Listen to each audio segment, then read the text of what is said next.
Did you know that ticket prices can actually go down right before the game? That's where Game Time comes in. Game Time tracks ticket prices in real time from thousands of trusted sellers, then shows you all the best deals. So we can get tickets at the last minute for up to 60% off.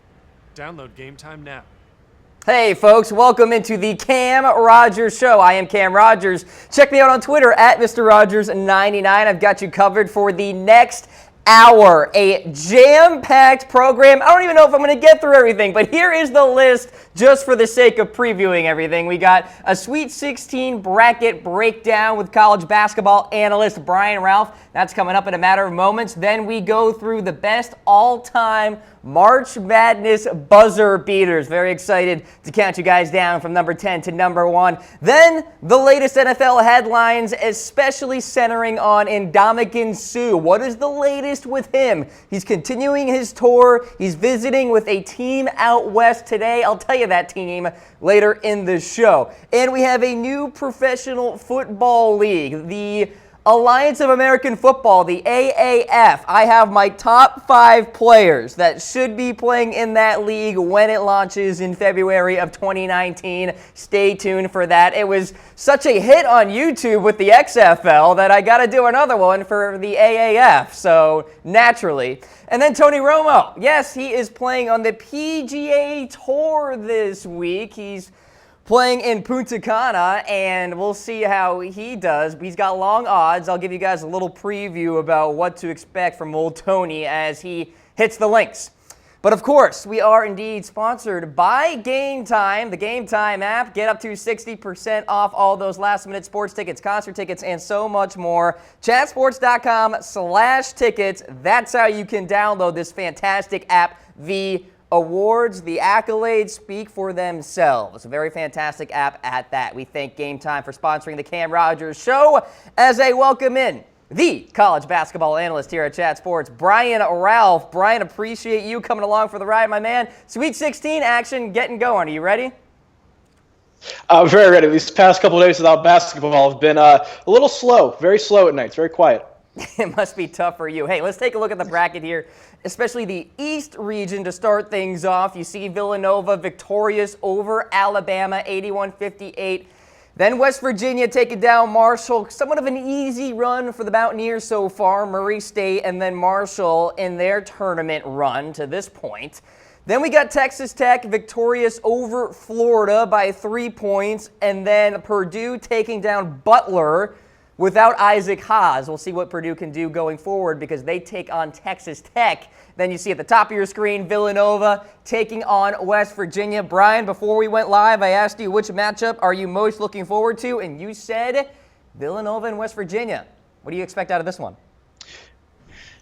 It's going to be fun to watch the two backcourts match up. We obviously know Villanova's backcourt, what they can do. Jalen Brunson, front runner for National Player of the Year. West Virginia doesn't have slouches of their own. Javon Carter and Daxter Miles are one of the better backcourts in the Big 12 and in the country. And watching Villanova's backcourt go up against West Virginia's pressure defense is going to be a lot of fun to watch. But we're also going to get to see a defense from Villanova that's going to make West Virginia's offense execute and beat them. West Virginia has faced big-time programs and big-time teams this year and lost those games. You see they have 10 losses on the year. It's because they've gone through stretches, extended stretches of 5, 6, 7 minutes where they haven't been able to score in the half court. They're going to have to do that if they want to beat Villanova.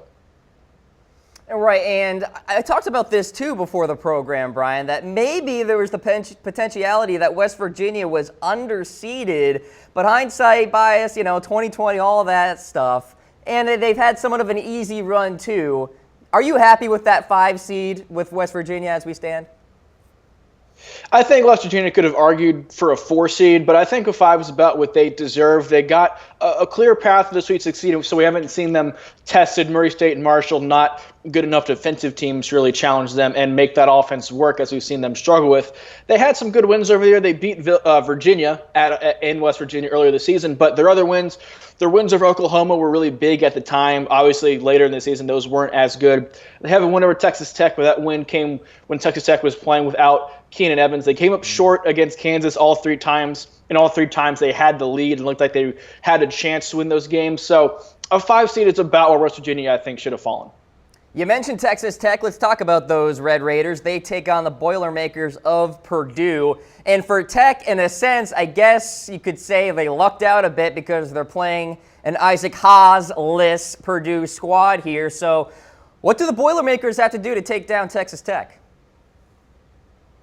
They have to be able to guard Keenan Evans and Zaire Smith on defense. Purdue's offense is going to be as fine as you can be against a team that's as good defensively as Texas Tech is. Texas Tech, now that Virginia and Cincinnati are out of the tournament, they probably have the best defense remaining. Purdue's guards are good. They can shoot from three. Carson Edwards can get in the lane. Vincent Edwards can be a matchup problem on the wing. But defensively, they've had trouble defending athletic teams, and Texas Tech may be one of the most athletic teams left in the tournament, and Keenan Evans, as we've seen, has had no problem breaking down defenses all season long. The key for Purdue will be holding up the defensive end, because offensively I think they'll be able to put enough points, put up as many points as they could expect to against a team as good defensively as Texas Tech. All right, folks, so that's a look at the semifinals in the East region. Let's take a look at the rundown with the South region. So Kansas State victorious over the Retrievers of University of Maryland, Baltimore County, the Cinderella story no more. Kentucky taking down Buffalo, 95-75. Then you have Loyola Chicago stunning the Volunteers of Tennessee, and then Nevada taking down Cincinnati, 75-73. That leaves us with these matchups in the South, Kansas State and Kentucky, and then Loyola and Nevada. The winner of that game, we're gonna get an 11 seed or a 7 seed in the Elite Eight in Loyola or Nevada, which is really interesting to say right off the top. But let's start with Kansas State and Kentucky. All of a sudden, the South seems right there for the taking for the Wildcats and Big Blue. Absolutely. Kansas State isn't necessarily here by accident, and they're a good defensive team, had a great defensive performance against UMBC, played really well against Creighton in the first round, limiting that offense, keeping them under 60 points. But anytime you face a 16 seed in the second round, it's going to be a pretty easy path for you to get to the Sweet 16. I think Kentucky, clearly the heavy favorites, but Kansas State, I think, is going to make Kentucky shoot over them, shoot from beyond the three-point line, which the Wildcats have struggled with this year. Did make a three in their first-round win over Davidson. So that'll be something I think maybe a tougher test than many people think it will be, although I would still give Kentucky an edge. And then Loyola, Chicago, and Nevada, a couple teams that I guess the layman college basketball fan may not know about. What do we make of this matchup here? Two mid-majors. It's going to be a lot of fun. I actually like Loyola Chicago in this game. Nevada's a bit shorthanded because of that. Only play really 6, maybe 7 guys if someone gets in foul trouble. But down the stretch against Cincinnati in their comeback, they kept the same 5 guys on the floor. They don't have a lot of depth, and they've fallen behind in each of their 2 games because their defense has had some holes, have been exploited by less than stellar offensive teams in Cincinnati and Texas. Loyola is efficient on both ends of the court. They're going to make Nevada pay for those inconsistencies if they get to that point defensively. And then if they have a lead, they're efficient enough offensively to not let Nevada come back, not keep that door open. They'll be the team that will close that door when the opportunity is there. So should Nevada fall behind again early like they have in their other 2 games this tournament, I would expect Loyola to win. And we're getting a lot of comments in. Tony thinking Kansas State versus Nevada in the Elite Eight in the South region there. Ava saying her bracket is fine. She's got UK winning it all. Austin saying Michigan is the best team. They're going to win it all. Austin, I'm going to get there about the Wolverines. Don't you worry. Let's check in with the Midwest region, though. So Kansas victorious over Seton Hall, and then Clemson absolutely trouncing the Tigers of Auburn. Then you got Michigan State upset by that zone of Syracuse, and then Duke winning against Rhode Island.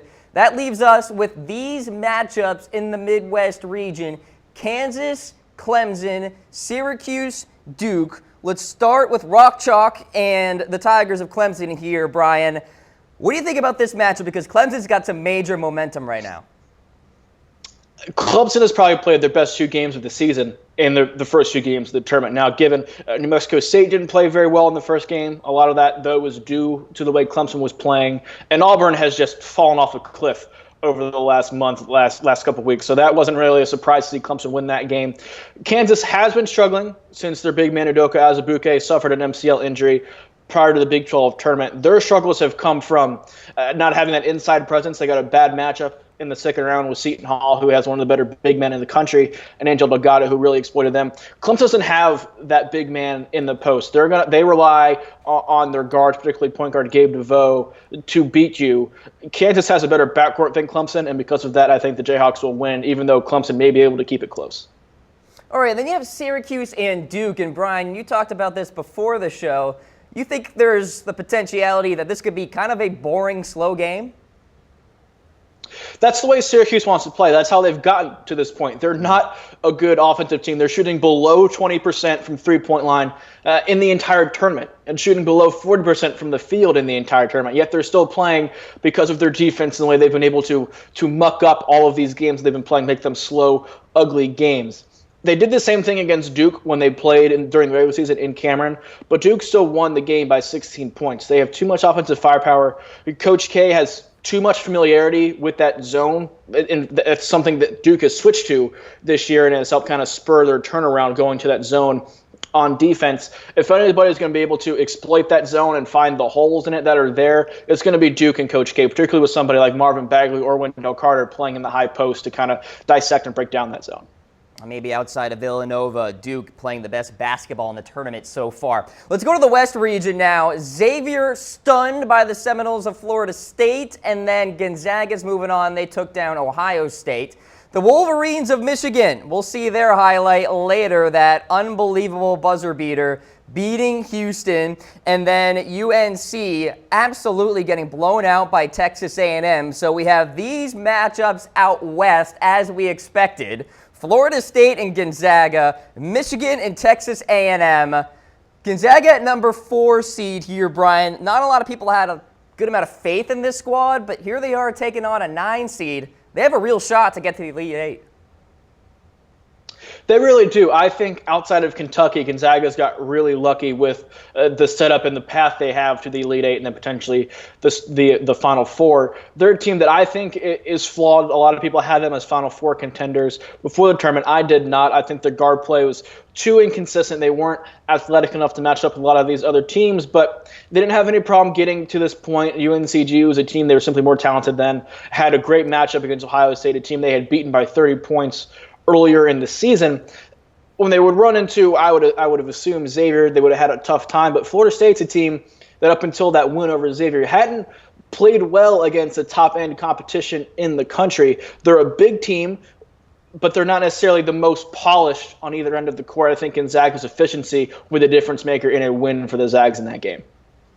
All right, we're getting a lot of comments about the Michigan Wolverines, and they take on Texas A&M, and all of a sudden, the Aggies have really turned it on. But, Brian, I picked Michigan to go all the way to the national championship. You know, it's funny, somebody commented in the section below, Austin saying that, or no, it was Sean who said, you all are rooting for Michigan because Michigan State lost. Sean, you're absolutely right, because I picked Michigan State to win the national championship, so now I guess by default I got to go with Michigan here. But let's talk about this matchup, Wolverines and Aggies. Who wins? I would go with Michigan. I think their 5-out offense gives everybody matchup problems, particularly teams, big teams that play multiple big men, which Texas A&M is. They don't do that in the traditional sense because Robert Williams is going to be a lottery pick in the draft from A&M. Is capable of guarding opposing players on the perimeter, but Tyler Davis is not. He's going to be up against Mo Wagner from Michigan, and Wagner has struggled in this tournament, but he's going to have a huge advantage on the offensive end with that mismatch. On the other side of the court, A&M relies on the ball in the post. They've been inconsistent offensively in the calendar year because they've had trouble with the point guard play.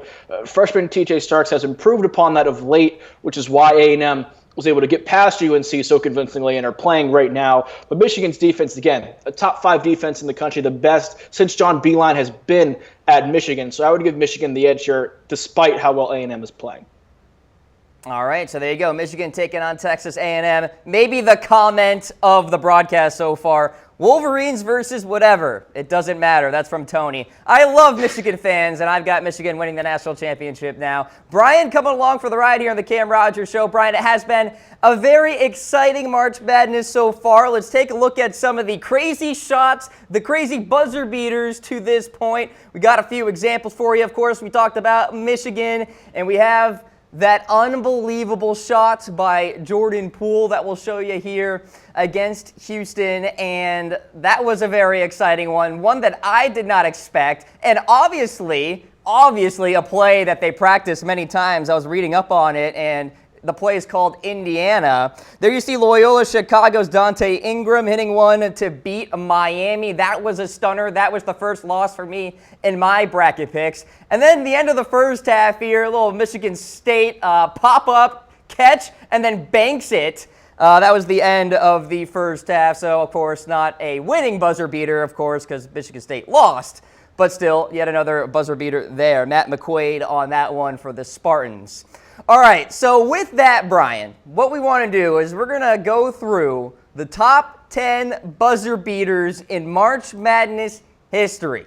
We'll start things off with number 10, count you guys down all the way to number 1. So, Brian, let's get into it. Number 10, my alma mater, the University of Maryland, Drew Nicholas in 2003, the round of 64, the defending national champions. Maryland Terrapins, the 6th seed in this one, taking on UNC Wilmington, and Nicholas literally like falling backwards, making the shot with 5 seconds left and clock winding down to start that play. An unreal play there to send the Terps to the round of 32. The best part and my favorite part of that highlight was the fact that Nicholas probably could have fell on his back there because he had no balance and it was just nothing but net. Not Gary Williams going nuts after and pissed off at whoever for whatever reason. That is like 1B. I love Gary Williams is one of the best, but Maryland needed this game coming off national championship. Maryland fans had a love-hate relationship with Drew Nicholas to start his career, but this was certainly the best moment for him and pushed Maryland to a win over a pretty good UNC Wilmington team at the time. All right, let's go way back into the 90s here, checking in at number 9. 1995, round of 32, UCLA's Tyus Edney, the number 1 seed Bruins taking on the number 8 seed Missouri squad. Edney weaved his way through traffic the entire court length. Less than 5 seconds left in the game, and it's a win that propelled them to a national championship. Brian, UCLA continuing to cement its legacy at that point in 1995. What a fantastic finish that was, too. Yeah, we haven't seen a lot of these lately of buzzer beaters by top seeds to survive upset bids. Normally, the ones of late, we've seen them be the lower seeded teams need to hit that big shot, and the top seeded teams are unable to. So this was a bit different in that aspect, keeping a top seed season alive, and they were able to capitalize, winning the national championship. So there you go, UCLA 1995 at number 9. Let's go to number 8, 1990 Sweet 16. UConn, the number 1 seed, Jim Calhoun's first NCAA tournament appearance. 1 second left on the clock. I have no idea how this play happened. Deep inbounds pass, and then it's Tate George with a turnaround jumper, puts it through, took the Huskies to their first Elite 8 in school history. What a shot there by Tate George. Now, perhaps a little tainted now that George was found guilty of a $2 million Ponzi scheme, but I digress. UConn victorious in that one.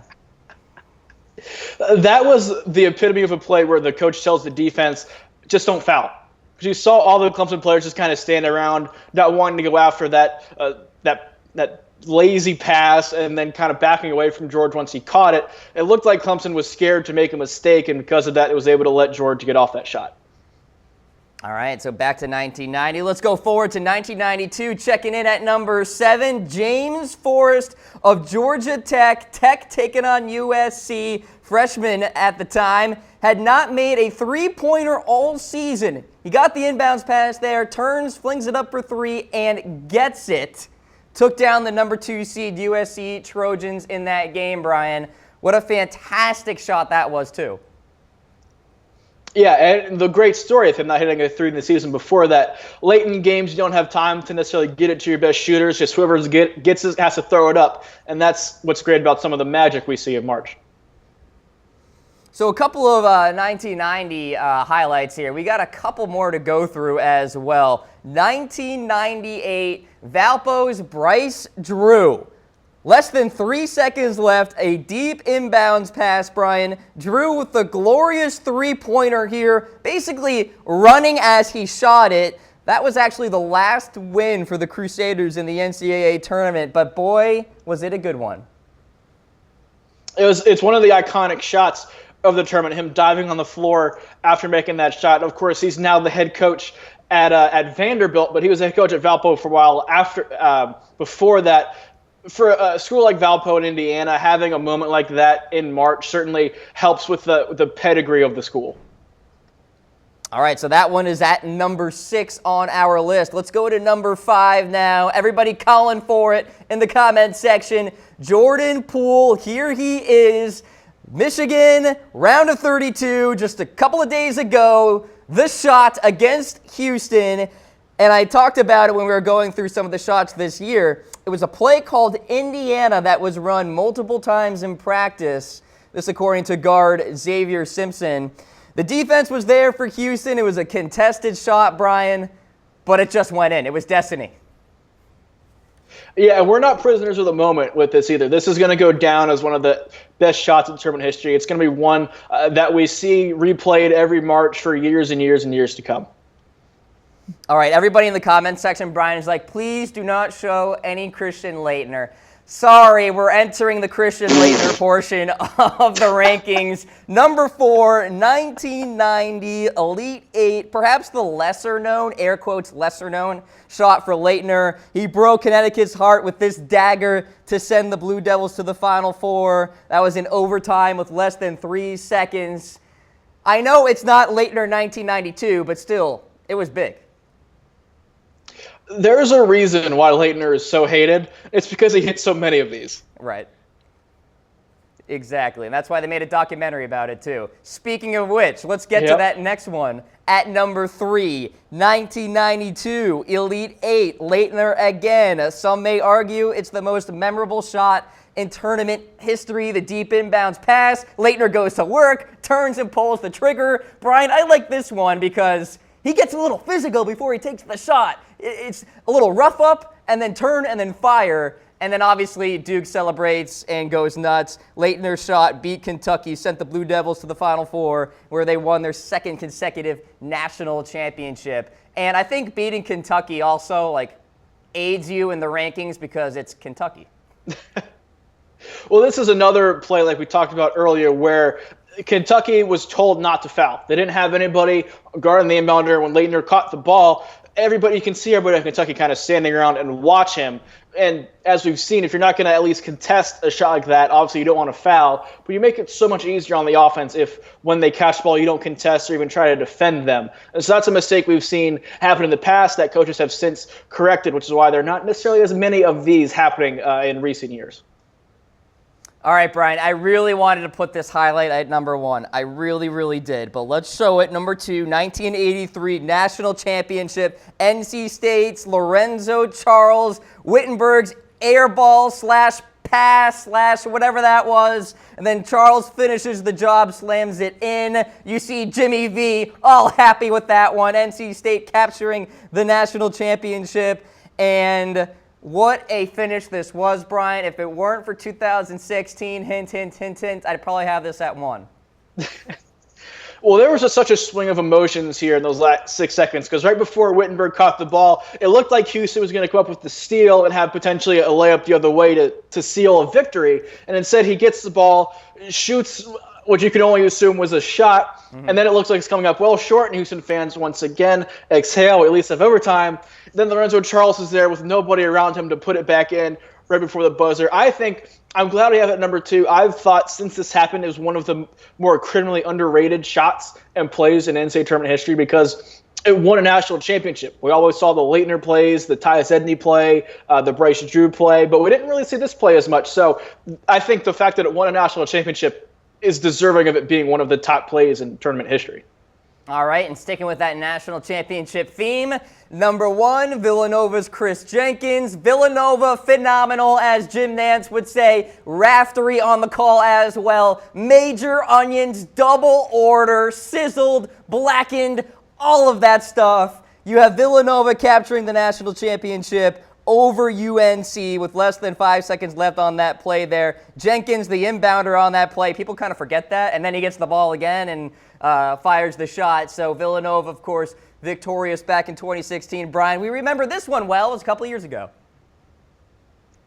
Yeah, and there are a couple layers of this that are really interesting. The Marcus Page shot right beforehand, which was just a crazy off-balance double pump three to tie the game, to cap off really a big last-minute comeback for UNC. No one talks about that. Ryan Arcidiacono, the point guard who ended up passing it to Jenkins, when he got the ball, had planned on going to the rim and trying to make the shot on his own, but instead, once he got down on the other side of the court, decided to flip it back to Jenkins, which was probably a smart move.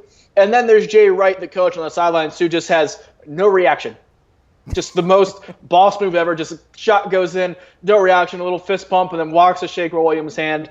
So many layers to this. This is going to be the shot we hear about for the rest of our lifetimes.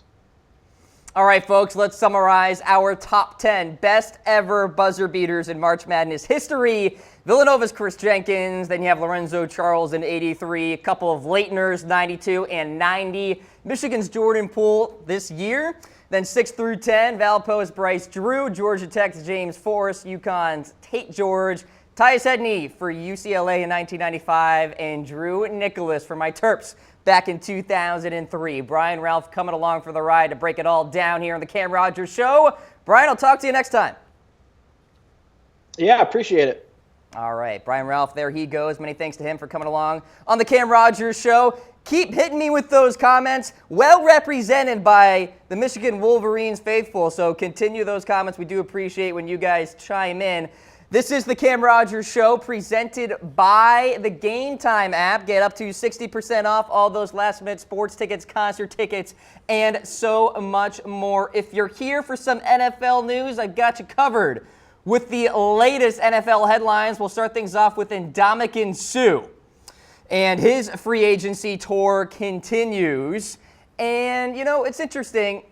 He will be visiting the Raiders today, according to reports out there. Recently visited the Rams, the Saints, and the Titans. You know, this is interesting because the Raiders have shown a tendency to be quite active so far in free agency. They already grabbed Jordy Nelson after he was cut by the Green Bay Packers. They cut Michael Crabtree. They bring in Doug Martin. So a lot of turnover going on in the Bay Area. Why not bring in Ndamukong Suh? Now, what I am hearing about Suh is this is going to be a long and drawn-out search. And honestly, why is there a rush to begin with? Why would there be a rush? Ndamukong Suh is easily the number one guy among all the free agents out there. And he's going to take his time and weigh all of the options. So it seems to me that he's doing a little bit of a West Coast tour at this juncture. Already visited with the Rams, as we have some options for you guys with the reaction poll. Doing the Raiders today, I'm thinking the Seattle Seahawks are probably going to be next. But for the Raiders especially, defensive coordinator Paul Guenther, I think, would love to have Ndamukong Suh. I know they already have Justin Ellis, a fantastic one-technique nose guard. But imagine Ndamukong Suh in that front seven, too, with Khalil Mack as well, and you have Mario Edwards, too. Rashawn Melvin in that secondary, they just got him. He's a fantastic corner, had a really good season in 2017.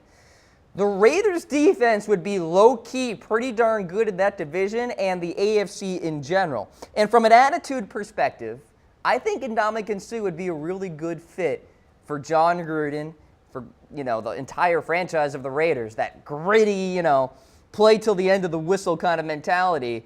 So I think Ndamukong Suh would be a nice fit for the Oakland Raiders. But we'll see where he goes. He's going through all of his visits as we stand. So no indication if he's leaning in one team over the other, at least not from what I have been hearing. But we'll see. Ndamukong Suh leads the headlines here. He's visiting with the Raiders today. All right, Josh Rosen recently worked out for the Cleveland Browns and New York Giants. The Browns selecting number 1 and number 4 overall. The Giants at number 2 overall. Could the Browns or the Giants spoil the party for the New York Jets? Because the logic out there is the Jets traded up shortly after the Rosen Pro Day with the intention of drafting Rosen at number 3. And according to the Cleveland Plain Dealer, The Browns also had dinner with Sam Darnold on Tuesday night, last night, on the eve of his showcase, because, of course, his pro day is today. They also plan on doing the same with Josh Allen, talking about the Browns here. So they're going to be hosting some sort of workout, some sort of meeting with Allen as well. Allen's pro day is slated for this Friday. But back to Rosen. What team will draft him? I want you guys to open up your crystal ball a little bit here. Humor me in the comments section on Facebook Live as well as YouTube. Where will Josh Rosen go via the draft? Will the Browns get him at number 1? Will the Giants get him at number 2? They just worked out with him, right? The Browns and the Giants, but the Giants could go Saquon at number 2. Will the Jets be able to grab him at number 3? Does Rosen fall beyond that? I'd be shocked if he does. But that's the latest with Rosen and his workouts and the teams that he has been connected with. So Ryan Grant recently failed a physical with the Baltimore Ravens, and then he had no problem signing with the Colts. So something's fishy about that. 1 year, $5 million deal with Indianapolis. He had a career season. I'm doing an air quotes motion. You guys can't see me. 2017, 45 receptions, 573 yards, 4 touchdowns. So the Colts get a much-needed wide receiver here because Dante Moncrief moved on to the Jacksonville Jaguars. They had a big-time need because after T.Y. Hilton, it was Chester Rogers. So they need some depth there. Grant recently, speaking to reporters, listen to this, guys, quote, "If there was any issue with my ankle, then I wouldn't have passed the physical with the Colts and the Raiders." Somebody's going to have to check me on that. I wonder if the Baltimore Ravens actually play the Colts next season. Anybody watch the Cam Rogers Show, let me know if the Ravens play the Colts next year, because that would be an interesting storyline. Kind of a, grade C storyline, maybe D+ storyline, but something, interesting for Colts fans and Ravens fans, respectively. Ryan Grant, now a member of the Indianapolis Colts. Mercedes Lewis is a free man. The Jaguars recently cut him, and Mercedes Lewis has been tied to Jacksonville for the last 12 years, guys. Unbelievable stuff. He will turn 34 in May. This was probably purely a financial decision. I'm sure the Jaguars would have loved to keep Mercedes Lewis. He's a great locker room guy, a great leader. But the reality of the Jaguars is they bring in Austin Seferian-Jenkins, and by the way, I don't have it there, but Niles Paul too. So a couple of quality tight ends, one more of a receiver, another more of a blocker. Why keep Mercedes Lewis, especially considering the Jaguars were kind of running up on the salary cap space? They recently cut Allen Hurns. I'll get to that in a matter of moments. Mercedes Lewis kind of part of that. So the release of Lewis saves $3.5 million on the salary cap. He actually saw a little bit of a resurgence last year in the receiving game, showed some quality receptions for the Jags a year ago.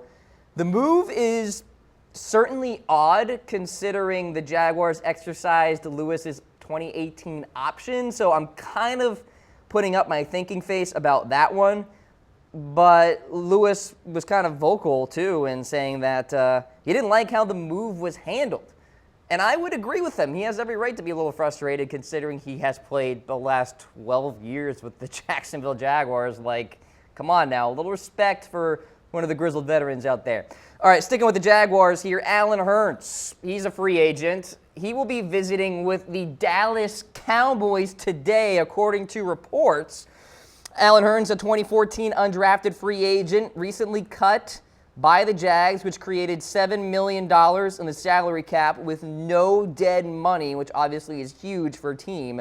Some may argue the Jaguars are actually letting go of their weapons and kind of putting Blake Bortles in a tough position, but I would kind of argue against that. Like I said, Austin Seferian-Jenkins is coming on over, Niles Paul as well. I don't think they're in a really bad shape at all. Dante Moncrief there at wide receiver too. So I think Allen Hurns was a little expendable. So for the Cowboys, they get first dibs. You want to know why? Because Allen Hurns couldn't get a flight to New York to visit with the Jets. I believe it was a weather issue or something like that where Hurns could not travel and meet with New York. So instead, the Dallas Cowboys get first dibs, and that could mean the Cowboys don't let Hurns leave, and they sign him. And we could have some news today about that. So you guys probably recall Allen Hurns. He burst onto the scene in 2015, over 1,000 yards, 10 touchdowns. So the guy has ability. kind of like with Allen Robinson a couple of years ago when he had that big-time campaign, right? So why not? Hit me up with those reactions, though, thinking about Allen Robinson and where he could go. Now, after he got paid, he only totaled like 961 yards, 5 touchdowns combined the past 2 years while missing 11 regular season games. So for Allen Hurns, I might have said Allen Robinson a couple times, but for Allen Hurns, visiting with the Dallas Cowboys here today, we'll see what happens, and we'll see what comes out of that. All right, let's get to the next news here. Jonathan Martin, former NFL player, pleads not guilty to 4 counts of making criminal threats and 1 count of possessing a loaded firearm in public. So not a good look for this guy. You guys probably recall the whole Richie Incognito thing. A preliminary hearing is scheduled for April 25th. If convicted, Martin faces up to 6 years in jail. And this is all stemming from the February 22nd Instagram post that showed a shotgun with ammo and the message that said, when you're a bully, victim, and a coward, your options are suicide or revenge. And then he tagged the Dolphins, Mike Pouncey, and Richie Incognito. So obviously a very serious situation. But Jonathan Martin apparently thinks he is innocent. So that's the latest with him. How about the NFL and the rule change around the catch and what is a catch and what isn't a catch? So Troy Vincent, Executive Vice President of Football Operations, recently talked to the Washington Post and indicated that changes are coming to the catch rule. So Vincent told the Washington Post they're working towards reversing that slight ball movement rule, also going to the ground rule, i.e. Des Bryant. So some changes are coming with that. The competition committee reportedly finalized its proposal yesterday. So they plan on presenting it at next week's league meetings in Orlando. Only indisputable video evidence, by the way, will change the call on the field rather than the previous, quote, clear and obvious requirement. I didn't even know that was a thing. I thought it was always indisputable video evidence. Really not sure what the change is there. But did Dez catch it? Yes? No? Hit me up in the reaction poll. Give me a heart for yes, a like for no, and throw them in the comments section on YouTube as well. But we are headed for changes with the catch rule across the National Football League. So stay tuned for that as we head towards the meetings next week in Orlando. All right, so Eric Ebron, he has been searching for a destination. He has found one. He is now a member of the Indianapolis Colts. It's a 2-year, up to $15 million deal. The Colts now have a really good 1-2 tight end punch all of a sudden. So you got Jack Doyle and Eric Ebron, and we know how Andrew Luck obviously loves his tight ends dating back to his Stanford days. Ebron's best year came back in 2016 when he caught 61 passes, 771 yards. You know, it doesn't scream 10th overall kind of numbers, but perhaps he could find a new life here with the Indianapolis Colts. He did rank 19th in value per play among all tight ends last season. So it is safe to say Ebron hasn't lived up to those expectations of being drafted 10th overall back in 2014, but you've got a new system in Indianapolis, a new head coach in Frank Reich. You got a new offensive coordinator in Nick Sirianni. Who knows what can happen? Meanwhile, for Lions fans, by the way, just kind of a fun nugget here, they can drown in their sorrows knowing that the Lions passed on Odell Beckham Jr., Taylor Lewan, and Aaron Donald to get Eric Ebron. So, yeah, hindsight, 2020, gotta love it. All right, Eric Decker, what's the latest with him? He visited the Oakland Raiders yesterday, and he's continuing his tour here. It was reported that he was going to go visit the New Orleans Saints, but Sean Payton said, nope, that is not true at all. Actually replied on Twitter to the person that put that out there, a reporter for the Denver Post, I believe. Decker, not the greatest season a year ago. Pro Football Focus graded him as the league's 60th ranked wideout. He is still a solid red zone target in my eyes, recorded at least 80 receptions for 1,000 yards and 11 scores in 3 of 4 seasons from 2012 through 2015 with the Jets and the Denver Broncos. Now, he's been on a bit of a bad spell here of late. Not awful numbers, 54 receptions, 563 yards. Obviously, the touchdowns leave a lot to be desired back in 2017. But I think he will find a good spot, and as long as an offense knows how to utilize him correctly, he should be fine. And I think he would be an interesting addition to the Oakland Raiders because you have Amari Cooper you got to worry about on the outside. It'll be interesting to see if Jordy Nelson plays the slot position now because he's not getting any younger, and he really struggled to create separation on the outside last year. We'll see what the Raiders do about Jordy, but bringing in Eric Decker, I think, will really change the game even further inside those 20s, in that red zone, or the green zone, as offenses like to put it. So Eric Decker recently visited the Raiders. Obviously did not come out with a signing, but that does not mean at all that he's not going to sign with them. Maybe just taking his time, kind of like Ndamukong Suh. All right, this broke yesterday from one wide receiver to another. Zay Jones of the Buffalo Bills recently arrested, according to TMZ Sports. There is a video out there of Zay Jones apparently getting in a scuffle with brother Caleb, who is a member of the Minnesota Vikings.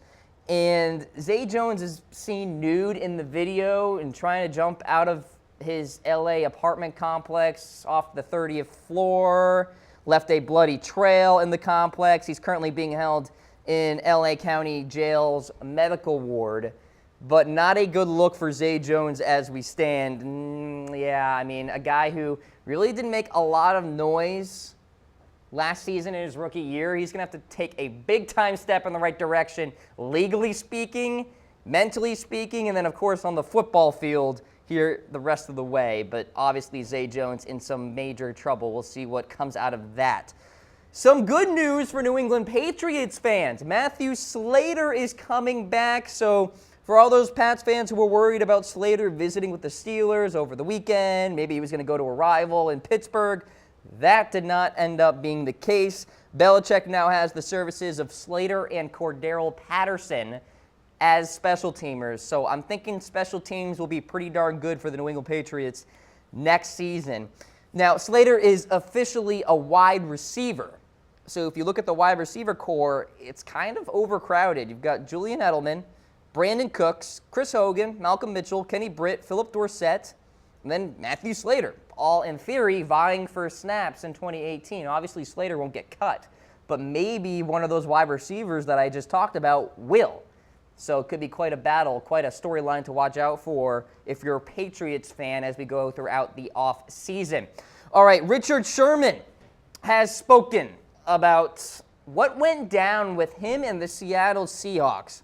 So we all know that he signed a 3-year, $39 million deal with very little guaranteed money, and Sherman got some criticism for it. But in a very interesting Players Tribune article, Sherman documents how he and the Seahawks didn't even negotiate prior to his release. It was almost like Seattle leadership just had it all planned out. So Sherman didn't even talk about, his value and whether or not he wants to stay with the Seattle Seahawks, and the willingness to take a pay cut or whatever. Apparently, Seattle said, we're going to release you. We're not going to tell you, or we don't know when we're going to do it, but we're going to do it. And Sherman's just like, okay. And then eventually his phone starts blowing up, getting the news that he got released by the Seahawks. And then guess who comes calling?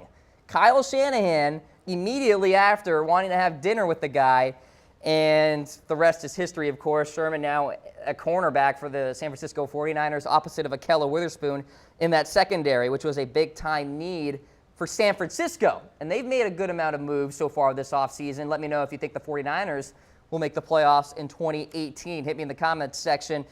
So for Sherman's deal, it includes a $5 million signing bonus, $2 million base salary with $1 million incentives based on playing time, $3 million bonus if he makes the Pro Bowl in 2018. That's kind of the breakdown for next season. Sherman also made note that playing the Seahawks twice a year was a, quote, perk in signing with the San Francisco 49ers. So we have two fun matchups next year already. Seattle and San Francisco, guaranteed, because Richard Sherman is going to be playing for the 49ers. By the way, I will say it's really pleasant to hear and almost refreshing to hear Richard Sherman actually kind of be logical about all this. You don't really hear that from star players because Sherman's out here saying, look, I'm coming off an Achilles injury. Why would I get a bunch of guaranteed money? It seemed like kind of Richard Sherman understood that, and he's a smart guy. So it was kind of cool to see that because, you could have the player of Richard Sherman's caliber coming off an Achilles injury and still demanding a lot of guaranteed money. But you got to understand it from the front office perspective. Why roll the dice? So I think that's kind of what Richard Sherman was talking about there. And then finally, John Fox is now a broadcaster. ESPN has hired him to become a studio analyst, this according to The Athletic. An interesting move considering, well, John Fox never really has been a friendly, happy media guy, like even back in his coaching days and his interviews and all that. I don't remember too many funny sound bites from him. It's kind of not like Rex Ryan. Like, Rex Ryan, we saw that coming. Like, of course he was going to be a broadcaster. John Fox, I did not see that coming. It'll be interesting to see how he does with ESPN, with, of course, Herm Edwards heading on to Arizona State to become the head coach for the football program out there. There was a little bit of a void there as a studio analyst for ESPN. So in comes John Fox. Those are your latest NFL headlines here on the Cam Rogers Show. How we doing, folks? I am Cam Rogers. Hit me up on Twitter at Mr. Rogers99. We are presented by the Game Time app. Head on to chatsports.com/tickets. Download this fantastic app where you can get up to 60% off all those last-minute sports tickets, concert tickets, and so much more. The Game Time app, sponsoring the Cam Rogers Show here today. All right, folks, so one interesting piece of news that came out recently. We have a new professional football league. It's called the American Alliance of American Football. And Charlie Ebersol, Hollywood producer, is running it. And it's going to be backed by CBS Sports beginning in 2019, a year before the XFL starts. Interesting, Vince McMahon. Bill Pullian, Troy Polamalu, and Hines Ward are going to be involved with this. And this is, of course, I want to say a couple months after the announcement of the XFL. So Ebersol is getting into the game here. It's a spring league set to begin in 2019. It's an 8-team league with the cities to be announced in April sometime. We'll kick off February 9th to be exact in 2019. It'll be a 10-week season. And here's what Ebersol recently said about this new league. Quote, "We believe by integrating players into the actual building and the foundation of the experience that we're going to build something meaningful and long-term." Justin Tuck also involved in the process.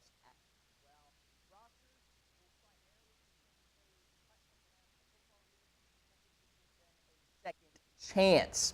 So some fun, rules stuff that goes along with this. No kickoffs. And instead of onside kicks, teams will get the ball at their own 35-yard line, facing a 4th and 10. That's pretty interesting. No extra points, 2-point conversions only, and only 2 coaches' challenges per game. No TV timeouts either, so that makes the games a little quicker there. All right, so I've got my top 5 players that should be playing in this new professional football league. We'll start things off with Tim Tebow, pro baseball player. And my logic behind this is I know he's trying to make the MLB thing happen, but if you read the headlines, or you might have seen the headlines out there, he actually recently hit a roadblock in that process. The Mets actually demoted him to minor league spring training after a rough go of things in the Grapefruit League. So why not latch on to this opportunity next spring instead, Tim Tebow? Let's not kid ourselves here, folks. Tebow still wants a shot to play in the National Football League. I think playing in this league here will provide him with the momentum to get back into the NFL. If he impresses in the Alliance of American Football, who knows what can happen? He's got the fire. I think he has the drive that would fit really well in this league. He has the pedigree as well. Heisman Trophy winner, beloved by many, doesn't carry much baggage either. And by the way, his baseball stats last year, well, he had a .226 average, 8 home runs, 52 RBIs, 43 walks. Okay back in single A, but still, I think maybe he can make a comeback and head back into the NFL. We shall see. Let's get to number 4 here, Robert Griffin III. So Griffin has expressed interest in an NFL comeback before. I think the AAF would be a great opportunity to kind of kickstart things for him. He recently got married, so he's feeling good. He's upbeat. I think maybe, he can kind of continue that trend and work on his football and go through his training that's needed for this, but he's got plenty of time. This announcement just came out. He's got an entire year to kind of devote things to this. And assuming he's been working out, I personally think Robert Griffin III is deserving of a second chance, especially considering this guy was fun to watch for some time in the NFL. If you may recall, back in 2012 with the Washington Redskins, he had a great year with Alfred Morris and that great running game and that offensive line. They did a fantastic job. Eventually went to the playoffs. So who actually has a better chance to return to the NFL? I am daring you guys to hit me with your predictions. Give me a heart for Tebow, a like for RG3. And hit those reaction buttons here on Facebook Live, as well as commenting on the YouTube comment section below. RG3 is a guy to watch out for who could perhaps go to the AAF. All right, let's go to guy number 3 on my list, Denard Robinson. And the former Michigan standout, I think, would be a very solid addition. He did show some flashes for the Jaguars during his NFL days. If you go back to 2014, I know it was 4 years ago, had 135 carries for 582 yards, 4 touchdowns. We haven't seen him in the NFL since 2016 with the Jaguars. But this guy is a Swiss Army knife. I mean, running back, wide receiver, quarterback. He's got experience everywhere. He could bring a lot of fun, entertainment to the AAF. So I think if he has the desire, and I've been reading up on Denard Robinson, I haven't seen any recent articles or reports out there that suggest that Robinson wants to come back to the NFL or anything like that. But if he still has the love of the game, and with the AAF having the goal of giving players a second chance, I think Denard Robinson is worthy of some discussion here. Am I wrong? Former 5th-round pick back in 2013. All right, let's go to my number 2 name to watch out for, Johnny Manziel. And he, of course, is playing in the Spring League. It's comeback season, SZN. Now, he has the motivation to return back to the NFL. We know that because he did his exclusive interview with Good Morning America, and then, of course, the announcement that he was going to join the Spring League and all of that stuff. So he's working towards something, and he's going to start spring training, however you want to put it, training camp next week with the Spring League, and we'll see how he does during that time. But let's say the NFL doesn't work out in 2018, and he almost kind of has to reset a bit. Maybe he does the AAF and kind of gives him yet another resume builder opportunity to get back into the NFL. It depends on if Johnny Manziel has the longevity in mind. Like, is he expecting this to happen in 2018 to return back to the National Football League, or is he seeing this as a 2-year project kind of deal? Or does he not care? So that's kind of what I'm thinking about here. If he is okay with waiting a little bit, then maybe the AAF in 2019 is something to kind of keep in mind here. Now, we have seen smaller statured quarterbacks perform well in the NFL before, so I'm not saying Johnny Manziel will never return to the NFL. I think he is headed in the right path. I think he can get back there if he continues to go through his routine, his regimen. He's obviously sober and all that. He talked about that in his GMA interview. And I'm already thinking to myself, what if Johnny Manziel does play in the NFL and he eventually plays against Baker Mayfield, both of them starting at quarterback? It's a pipe dream, but who knows? We'll see. Johnny Manziel, I got to watch out for the AAF. And then finally, this guy, Colin Kaepernick. So he has not gotten a call from an NFL team out there to try out, work out, any of that stuff. You know he wants to play football. Now, he has an ongoing grievance case against the NFL for crying out loud because he wants to play in it so badly. Recently deposed Bob McNair of the Houston Texans. You may recall Kaepernick was seen working out in Houston, and then he was present for the deposition, and apparently McNair was caught off guard and all this stuff. But you know what's interesting? I found a quote from the Miami News-Times, and I want you guys to listen to this quote. I want you guys to react in the comments section. Let me know what you think about this. So this is from the Miami News-Times. Quote, "It's truly embarrassing for the NFL and the Dolphins individually that Kaepernick, a young, strong, and mobile quarterback who led a team to the Super Bowl only a few years ago, doesn't get as much as a workout or a phone call while a guy like Mike Glennon gets an $8 million deal in an offseason after the Bears gave him $18.5 million to win one game and get benched for a rookie. Do you want Colin Kaepernick playing professional football, folks? Hit me with your reactions on Facebook Live as well as YouTube. And let me know your thoughts about the Miami News-Times here because, I mean, a lot of people are in that camp. Like, Scott Tolzien is getting starting opportunities, but Colin Kaepernick isn't. Tom Savage is stinking up the joint, but Colin Kaepernick is not getting an opportunity to play quarterback in the NFL. Not even be a backup or a backup, you know? So it's a polarizing topic. That's why we have the weigh-in because, of course, here on the Cam Rogers Show, it's not about me. It's about you guys. I want to hear from you, so let me know. I'll be sure to track what you guys say. All right, folks. That's the latest with the AAF, a new professional football league out there. You're watching the Cam Rogers Show. Hit me up on Twitter at Mr. Rogers99 with your comments, questions, concerns. But guess what? Cowboys fans and football fans in general, hey, golf fans too. Tony Romo will be competing in the PGA Tour this week. It's his debut playing in the Corrales Punta Cana Championship. It is actually a real PGA Tour event. So there's actually 2 tour events going on this week. One is the WGC Match Play. That's what all the good players, air quote, good players, are playing in. And then there's like kind of a backdoor PGA Tour event as well where some of the players play that did not qualify for that match play. Tony Romo got a special exemption into this field. He's got very long odds to win, 1,500 to 1 odds to come out victorious. So if you're a betting man, maybe you throw down $5, but I would not put anything else onto that one. Maybe you bet something on if Tony Romo can actually make the cut. And I think there's a very real possibility that he could because the tour has like pried people out of retirement to play in this field. I'm talking about Mike Weir. Remember him winning the Masters like 10 plus years ago? So a lot of names that really aren't PGA Tour regulars are playing in this event. There's a very real possibility a lot of those guys missed the cut, and maybe Tony Romo sees himself playing the weekend. He is a scratch golfer. The one thing I want you guys to watch out for is you watch the tournament coverage.